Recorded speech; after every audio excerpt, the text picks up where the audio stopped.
1:3 में लिखा हुआ है, हे बालकों, प्रभु में अपने माता पिता के आज्ञाकारी बनो, क्योंकि यह उचित है।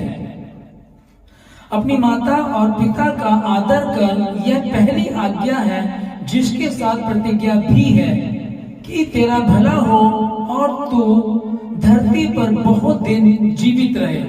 परमेश्वर के पवित्र वचन के पढ़े, सुने, समझे और कबूल की जाने परमेश्वर की आशीष हो, आमीन। जैसे कि भारत देश में 14 नवंबर को बाल दिवस मनाया जाता है, तो इस बाल दिवस के विषय में बालकों के लिए पवित्र शास्त्र बाइबल क्या कहता है, उसके विषय में हम देखेंगे। जैसे कि हमने पढ़ा, हे बालकों, अपने माता पिता का आदर करो, उनकी आज्ञा को मानो, क्योंकि ये पहली आज्ञा है जिसके साथ प्रतिज्ञा भी है कि तू बहुत दिनों तक जीवित रहे और तेरा भला ही हो।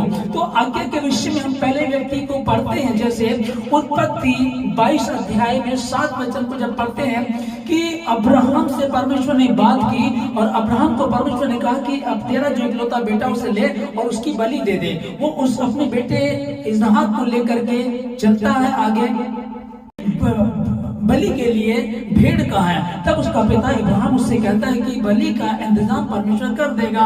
ओके, ये 22:9 में हम देख रहे हैं कि बाइबल में जिस बात को लिखा हुआ है कि अब्राहम ने लकड़ी ली, वेदी बनाई, रखी, अपने लड़के को बांध दिया, बांध करके उसके ऊपर लेटा दिया। तो यह समझ में आता है कि ये बच्चा कितना आज्ञाकारी रहा अपने पिता का।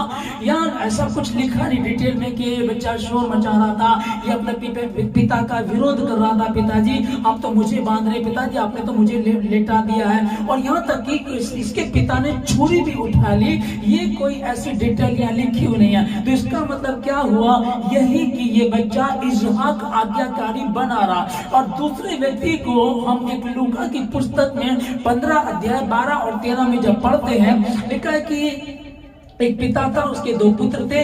छोटे वाला बेटा अपने पिता के पास गया, कहने लगा संपत्ति का जो भाग मेरे हिस्से का है वो मुझे दे दीजिएगा।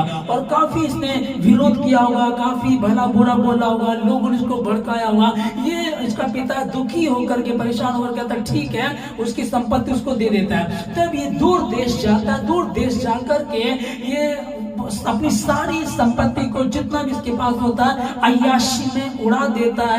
और जिसके दोस्त होते हैं, गर्लफ्रेंड होती है, जो लोग इसके साथ रहते हैं, वो भी इसको छोड़ करके चले जाते हैं। फिर वहां अकाल पड़ता है और ये वहां बड़ा दुख उठाता है। यहाँ तक कि जब इसको भूख लगती है तो भूख लगने के कारण इसको एक घर में काम मिलता है और उसको काम मिलता है सूअर को चराने का। जब ये सूअर को चरा, इसको समझिएगा कि इसको भूख लगती है तो इसके मन में आता है कि जो सूअर फली खा रहे हैं उन्हीं फलियों को खा करके ये अपना पेट भरे।